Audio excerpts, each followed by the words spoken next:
जय श्री कृष्णा। राधे राधे। देव उठनी एकादशी पर जिसमें खाई जाती है यह चीजें, उस घर में कभी नहीं होती धन की कमी। हिंदू धर्म में देव उठनी एकादशी का बड़ा ही विशेष महत्व होता है। कार्तिक माह के शुक्ल पक्ष में आने वाली एकादशी तिथि को देव उठनी एकादशी कहा जाता है। देव उठनी एकादशी को प्रबोधिनी एकादशी और देव उत्थान एकादशी के नाम से भी जाना जाता है। यह कार्तिक मास के शुक्ल पक्ष की एकादशी तिथि को मनाई जाती है। इस दिन भगवान विष्णु 4 माह के बाद योग निद्रा से जागते हैं। उसके साथ ही चातुर्मास का समापन होता है। देव उठनी एकादशी के दिन फिर से शादी, विवाह, मुंडन, संस्कार, सगाई समेत सभी मांगलिक कार्यों की शुरुआत हो जाती है। देव उठनी एकादशी के अगले दिन द्वादशी तिथि में तुलसी विवाह का आयोजन कराया जाता है। भगवान विष्णु के शालिग्राम अवतार से माता तुलसी का विवाह होता है, जिस दिन को तुलसी विवाह के नाम से जाना जाता है। धार्मिक मान्यताओं के अनुसार तुलसी विवाह के आयोजन से घर में सुख, समृद्धि और खुशहाली आती है। कार्तिक माह में तुलसी के पौधे की पूजा अर्चना भी शुभ फलदायी माना गया है। धार्मिक मान्यता है कि सभी एकादशियों में सर्वश्रेष्ठ मानी जाने वाली इस देव उठनी एकादशी का व्रत करने वालों को स्वर्ग और बैकुंठ की प्राप्ति होती है। भगवान श्री हरि विष्णु जी की कृपा से उस व्यक्ति को हर तरह के सुख की प्राप्ति होती है। उसके जीवन में कभी भी किसी भी तरह की समस्या नहीं आती है।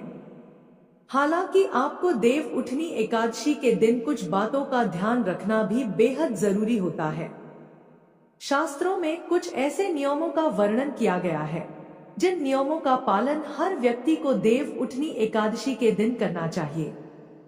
अगर आप इन नियमों का पालन नहीं करते हैं तो भगवान श्री हरि विष्णु जी आपसे रुष्ट हो सकते हैं और आपको शुभ परिणाम की जगह अशुभ परिणाम देखने को मिल सकते हैं। आपका जीवन दुर्भाग्य में बदल सकता है। इसके अलावा शास्त्रों में कुछ ऐसी चीजों का भी वर्णन किया गया है जिन चीजों का भोग आप देव उठनी एकादशी पर भगवान श्री हरि विष्णु जी को लगाते हैं और उस प्रसाद को सभी में वितरित करते हैं, साथ ही स्वयं भी ग्रहण करते हैं, तो आपको भगवान विष्णु की असीम कृपा प्राप्त होती है। आपकी सोई हुई किस्मत जाग उठती है। आपके अन्न धन के भंडार भर जाते हैं। आपको जीवन में किसी भी समस्या का सामना नहीं करना पड़ता है। इसके अलावा कुछ चीजें ऐसी भी हैं जिनका सेवन देव उठनी एकादशी पर बिल्कुल भी नहीं करना चाहिए, क्योंकि इन चीजों का सेवन करना अशुभ माना जाता है। अगर आप इन चीजों का सेवन देव उठनी एकादशी पर कर लेते हैं तो भगवान श्री हरि विष्णु आपसे रुष्ट हो सकते हैं और आपको शुभ परिणाम की जगह गंभीर परिणाम देखने को मिलते हैं। इस वीडियो के माध्यम से मैं आप सभी को बताऊंगी कि इस बार साल 2024 में देव उठनी एकादशी कब है, देवनी एकादशी की पूजा विधि क्या है और इस दिन का महत्व क्या है। इसके अलावा देव उठनी एकादशी पर किन चीजों का सेवन नहीं करना चाहिए और भगवान विष्णु को किस चीज का भोग लगाना चाहिए और किन चीजों का सेवन देव उठनी एकादशी पर बिल्कुल भी नहीं करना चाहिए। इस वीडियो में आपको देव उठनी एकादशी के बारे में संपूर्ण जानकारी मिलेगी। इस वीडियो को देखने के बाद आपको कोई और वीडियो देखने की जरूरत नहीं पड़ेगी।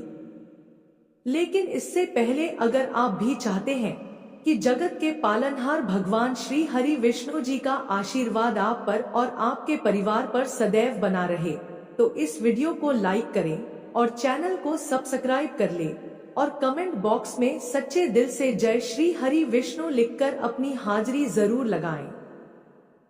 तो चलिए सबसे पहले जानते हैं कि इस बार साल 2024 में देव उठनी एकादशी कब है। हिंदू पंचांग के अनुसार इस साल 2024 में कार्तिक मास की शुक्ल पक्ष की एकादशी 12 नवंबर को रखा जाएगा। आइए अब जानते हैं देव उठनी एकादशी की पूजा विधि के बारे में। देव उठनी एकादशी के पवित्र दिन पर सुबह ब्रह्मा मुहूर्त में उठकर स्नान करना चाहिए और भगवान विष्णु के व्रत का संकल्प ले।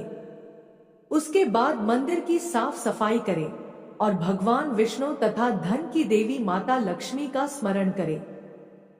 फिर भगवान को पंचामृत से स्नान कराएं, साथ ही हल्दी या गोपी चंदन का तिलक लगाएं।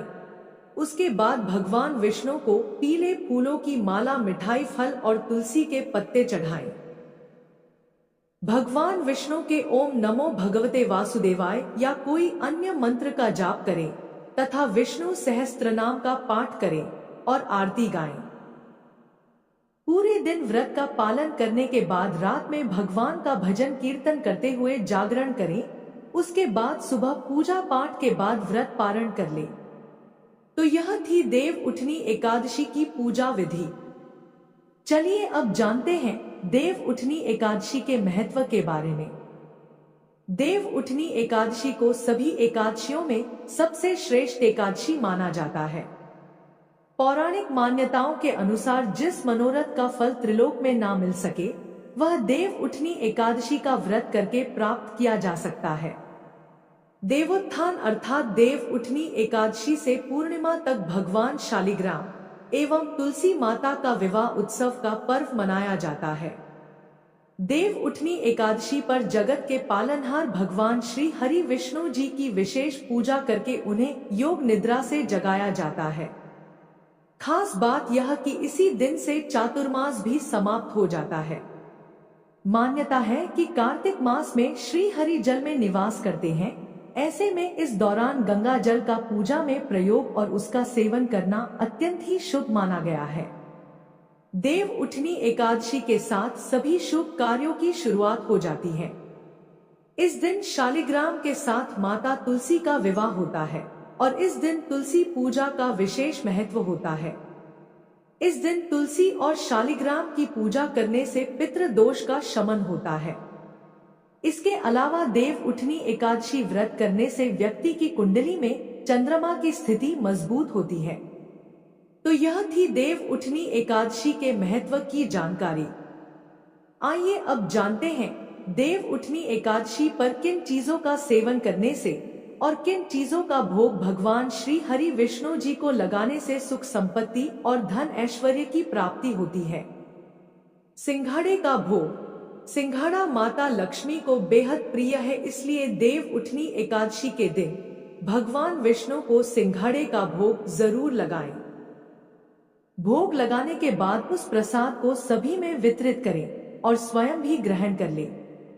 ऐसा कहा जाता है कि भगवान विष्णु को सिंघाड़े का भोग लगाने से माता लक्ष्मी बेहद प्रसन्न होती है और साधक को माता लक्ष्मी की असीम कृपा प्राप्त होती है, जिससे साधक के अन्न धन के भंडार भर जाते हैं। तिल का भोग। धार्मिक मान्यताओं के अनुसार देव उठनी एकादशी के पवित्र दिन पर भगवान श्री हरि विष्णु जी को तिल का भोग लगाने से व्यक्ति को सभी पापों से छुटकारा मिल जाता है। इस दिन तिल का विशेष महत्व बताया गया है, इसलिए इस दिन तिल का दान जरूर करें। ऐसा करने से व्यक्ति कभी भी नरक में नहीं जाता है। गन्ने का भोग। देव उठनी एकादशी के दिन तुलसी विवाह भी होता है, इसलिए गन्ने का मंडप बनाकर पूजा की जाती है और भगवान विष्णु को भोग भी लगाया जाता है।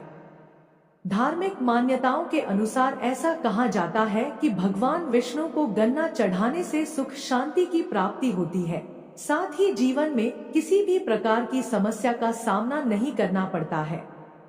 केले का भोग। भगवान विष्णु को केले बहुत प्रिय हैं, इसलिए जब भगवान योग निद्रा से जागते हैं तो उन्हें केले का भोग लगाया जाता है।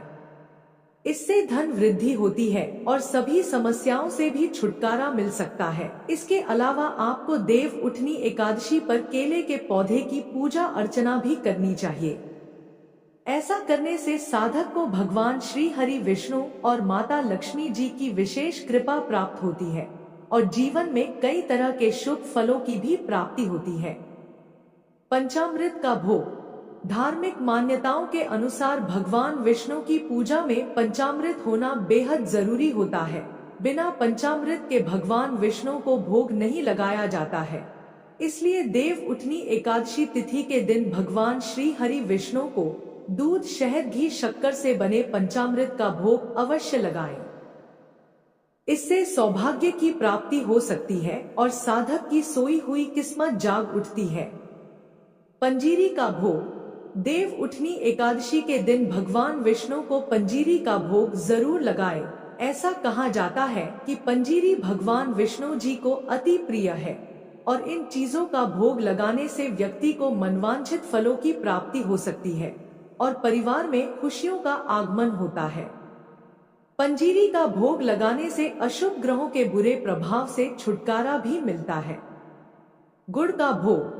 मान्यताओं के अनुसार भगवान विष्णु को गुड़ बेहद प्रिय है, इसलिए भगवान विष्णु जी को देव उठनी एकादशी पर गुड़ का भोग अवश्य लगाना चाहिए। ऐसा करने से साधक को लाभ होता है, साथ ही सौभाग्य में वृद्धि होती है। मिश्री और पीली मिठाई का भोग। देव उठनी एकादशी के दिन भगवान विष्णु को पीले रंग की मिठाई और मिश्री का भोग जरूर लगाना चाहिए। पीला रंग भगवान विष्णु का प्रिय रंग है। माना जाता है कि मिश्री और पीली मिठाइयों के भोग से भगवान विष्णु की अनंत कृपा प्राप्त होती है और जीवन में तरक्की के नए नए मार्ग खुलते हैं। मखाने और साबूदाने की खीर। देव उठनी एकादशी के दिन भगवान विष्णु को मखाने या साबूदाने की खीर का भोग लगाना चाहिए। खीर प्रभु श्री हरि विष्णु को बेहद प्रिय है। खीर का भोग लगाने से भगवान विष्णु भक्तों पर असीम कृपा करते हैं। दूध का भोग। ऐसा कहा जाता है कि अगर किसी व्यक्ति की कुंडली में चंद्रमा की स्थिति कमजोर है तो उसे देव उठनी एकादशी के दिन भगवान विष्णु जी को दूध का भोग अवश्य लगाना चाहिए। इससे धन और मन दोनों में विस्तार होगा और व्यक्ति की सभी परेशानियां भी दूर हो जाएंगी। केसर की मिठाई का भोग। भगवान विष्णु को केसर की मिठाई अत्यधिक प्रिय है। ऐसे में देव उठनी एकादशी के दिन केसर युक्त चीजें श्री हरि को जरूर अर्पित करें। जो साधक ऐसा करते हैं उन्हें सुख शांति और धन ऐश्वर्य की प्राप्ति होती है। इसके अलावा देव उठनी एकादशी पर भगवान विष्णु को सफेद रंग का भोग लगाएं। इस दिन खीर या सफेद रंग की कोई भी मिठाई का भोग लगाने से श्री हरि विष्णु प्रसन्न होते हैं। भगवान विष्णु के भोग में तुलसी का उपयोग करें, क्योंकि विष्णु भगवान को तुलसी अति प्रिय है। भगवान विष्णु को भोग लगाते समय तुलसी का उपयोग करना ना भूलें। धार्मिक शास्त्रों के अनुसार भगवान विष्णु तुलसी के बिना भोग ग्रहण नहीं करते हैं। साथ ही भगवान के भोग में सिर्फ सात्विक चीजों का प्रयोग करना चाहिए। भोग में प्याज लहसुन का प्रयोग वर्जित होता है, क्योंकि यह सात्विक आहार में नहीं आता है।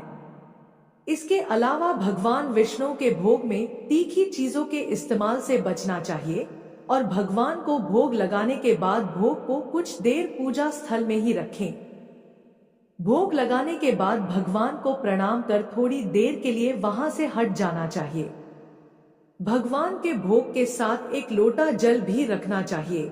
इसके अलावा भगवान को भोग लगे हुए भोजन का थोड़ा सा हिस्सा निकालकर गाय को जरूर खिलाना चाहिए। उसके बाद ही उस भोग को प्रसाद के तौर पर बांटना चाहिए। धार्मिक ग्रंथों के अनुसार गाय को माता का दर्जा दिया जाता है और गाय को भोजन खिलाने से पितृ दोषों से मुक्ति मिलती है। तो यह थी वे चीजें जिनका भोग भगवान विष्णु को लगाने से आपको भगवान विष्णु और माता लक्ष्मी की असीम कृपा प्राप्त होती है। चलिए अब जानते हैं देव उठनी एकादशी पर किन चीजों का सेवन भूलकर भी नहीं करना चाहिए। चावल। देव उठनी एकादशी के दिन किसी भी व्यक्ति को भूल से भी चावल नहीं खाने चाहिए। चावल से बनी चीजों से भी इस दिन दूर ही रहना चाहिए। ज्योतिष का कहना है कि चावल खाने से मन और शरीर स्थिर नहीं रहता है। चावल को हविष्य अन्न कहा जाता है। यह देवताओं का भोजन माना गया है। ऐसे में इस दिन चावल खाने से व्यक्ति के सारे पुण्य नष्ट हो जाते हैं। जौ। देव उठनी एकादशी तिथि पर जौ और सिफली को खाना भी वर्जित माना जाता है। इसके अलावा देव उठनी एकादशी के दिन लहसुन और प्याज के सेवन से भी बचना चाहिए, क्योंकि यह दोनों तामसिक भोजन में आते हैं। यदि आपने व्रत नहीं भी रखा है तो कोशिश करें कि सात्विक भोजन ही करें। इस दिन मांस, मदिरा और अन्य तीखी व मसालेदार चीजों का सेवन भी नहीं करना चाहिए। देव उठनी एकादशी के दिन पूरी तरह से सात्विक भोजन करना चाहिए। पान। देव उठनी एकादशी के दिन भगवान नारायण को पान अर्पित किया जाता है। ऐसे में व्यक्ति को पान नहीं खाना चाहिए, नहीं तो भगवान श्री हरि विष्णु जी आपसे नाराज हो सकते हैं और आपको शुभ परिणाम की जगह अशुभ परिणाम देखने को मिल सकते हैं, जिससे आपका जीवन दुर्भाग्य में बदल सकता है और जीवन भर आपको कठिनाइयों का सामना करना पड़ सकता है। चने की दाल। दोस्तों, देव उठनी एकादशी तिथि के दिन मसूर दाल, चना दाल, उड़द दाल, गोभी, गाजर, शलगम, पालक का साग आदि का सेवन नहीं करना चाहिए। साथ ही इस दिन शारीरिक व मानसिक तौर पर किए जाने वाले बुरे कार्यों को भी करने से बचना चाहिए, क्योंकि शास्त्रों में देव उठनी एकादशी को मोक्षदायिनी तिथि भी कहा गया है। इसलिए देव उठनी एकादशी तिथि के दिन इन चीजों का सेवन बिल्कुल भी नहीं करना चाहिए, वरना आपका जीवन दुर्भाग्य में बदल सकता है। बैंगन। शास्त्रों में बैंगन को अशुभ माना गया है, ऐसे में देव उठनी एकादशी पर बैंगन का भी सेवन नहीं करना चाहिए। ऐसा माना जाता है कि इस माह में पित्त दोष संबंधित बीमारी होने का खतरा रहता है और बैंगन पितृ दोष बढ़ाता है। इसके अलावा देव उठनी एकादशी पर ब्रह्मचर्य का पालन करना चाहिए और बैंगन काम प्रवृत्ति को बढ़ाता है। इसलिए कार्तिक माह में धार्मिक दृष्टि से बैंगन खाना उचित नहीं है। उत्तेजना वर्धक होने की वजह से बैंगन को धार्मिक दृष्टि से अशुद्ध माना गया है। अगर आप गलती से भी देव उठनी एकादशी पर बैंगन का सेवन कर लेते हैं तो आपको शुभ परिणाम की जगह अशुभ परिणाम देखने को मिलते हैं, जिससे आपका जीवन दुर्भाग्य में भी बदल सकता है और आपको आर्थिक तंगी जैसी समस्याओं का भी सामना करना पड़ सकता है। दूसरे घर का भोजन। देव उठनी एकादशी के दिन किसी दूसरे के घर का भोजन नहीं करना चाहिए, यहाँ तक कि दूसरे के घर का पानी भी नहीं पीना चाहिए। ऐसा करना अशुभ माना जाता है। ऐसा करने से आपके घर में नकारात्मक ऊर्जा का वास होता है, जिससे घर में अशांति का माहौल बना रहता है। बासी भोजन। गीता में बासी भोजन को तामसिक और रोग वर्धक बताया गया है। ऐसे भोजन को अपवित्र की श्रेणी में रखा गया है। इसलिए बासी और जला हुआ भोजन देव उठनी एकादशी व्रत के दौरान नहीं खाना चाहिए। अगर आप व्रत नहीं भी रख रहे हैं तब भी आपको देव उठनी एकादशी पर बासी भोजन नहीं खाना चाहिए। तो यह थी वे चीजें जिनका सेवन देवनी एकादशी पर बिल्कुल भी नहीं करना चाहिए। अगर वीडियो अच्छी लगी तो वीडियो को लाइक एंड शेयर अवश्य करें। मिलते हैं फिर एक नई वीडियो के साथ। तब तक के लिए जय श्री कृष्णा, राधे राधे।